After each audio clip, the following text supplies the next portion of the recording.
So the end of season three was pretty dramatic. Huge debacle that's going to be happening for season four. What can you tell us about the evolution of that particular storyline? How you came up with that? I don't remember how I came up with it. I feel like, we always like to tee up the next big problem or story at the end of the previous season, and we always like to change it up every season. For me, one of the reasons is it keeps it interesting creatively to always be writing a different story with these characters that we all love. So season one was the origin story, and season two was mild weather, and season three was the AI, and season four is the ground strikes back, really. The earth strikes back. And we'll see the atmosphere deteriorating. We'll see nature acting in really crazy, scary ways. And eventually, it'll be clear to our heroes that there is no stopping it. It's only how do we survive. And of course, then it'll be there's not enough lifeboats. And how do we decide who gets to live and who gets to die? And, do they deserve to survive? Is a big sort of theme of the season. And in many ways, it's kind of getting back to what the original concept of the show was. On the Ark, it was the same thing. We have this spaceship that's dying, and there's not enough oxygen, and they sent the 100 to the ground to make more oxygen for the rest of them. So in some ways, it's getting back to that while telling a totally different story. Is this going to be Escape from Earth then? Well, they're certainly going to have to figure out ways to survive it, and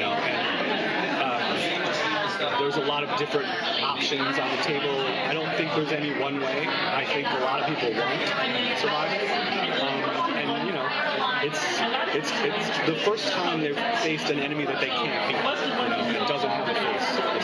So, anyway, I don't know if that answers your question. I don't know what the implication of that question was. I don't want to give away where we're going. In a sense, more than I just did. I'm sorry, no problem. In a sense, the show goes full circle. It feels like it's moving back to Earth again almost. Yeah, in many ways, in some ways, that's interesting for sure.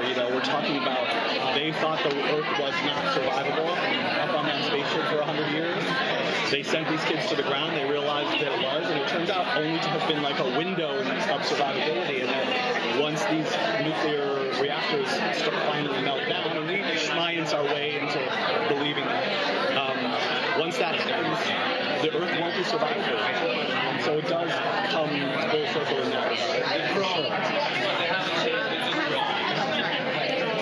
It's not, by the way, designed to be a series finale. We feel very good about season 5. I'm not breaking any news today about that, but everything looks very positive to the continuation of the story after season 4. There's a crazy idea for season 5 that was given to me by somebody who's very important in the decision making, which I won't mention, whose name I won't mention, but which I love. So all systems go.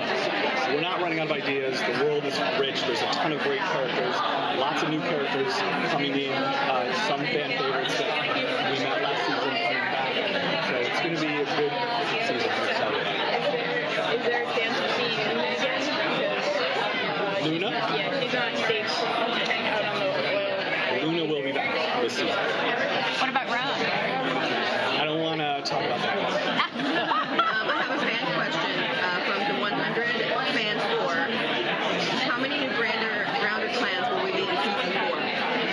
How many new Grounder fans? Well, all of the clans have been on camera soon or another.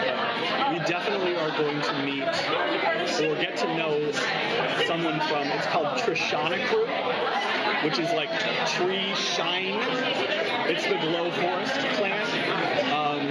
And so we meet a very important character from Trishana Crew in the premiere, and he'll play a big role in the season. Are we going to see more of the Grounders interacting with Sky Crew as kind of one unit now? Because they both seem to have lost leaders significantly last season, and they're scrambling for some sort of cohesiveness. Yes and no. I mean, we're going to see a lot of Grounder Sky Crew interaction for sure, but everybody hates the Sky Crew. They blame everything on them. Clark has sort of transcended tribalism in a way. Like, she doesn't want to just save her own people now. She wants to save everybody, and she won't be happy until she can, and she won't be able to.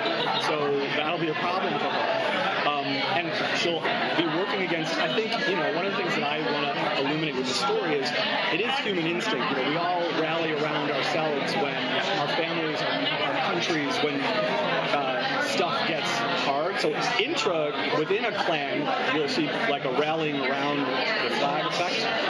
But between clans, it'll be, every man for himself, every clan for themselves, which doesn't bode well for the Sky Crew.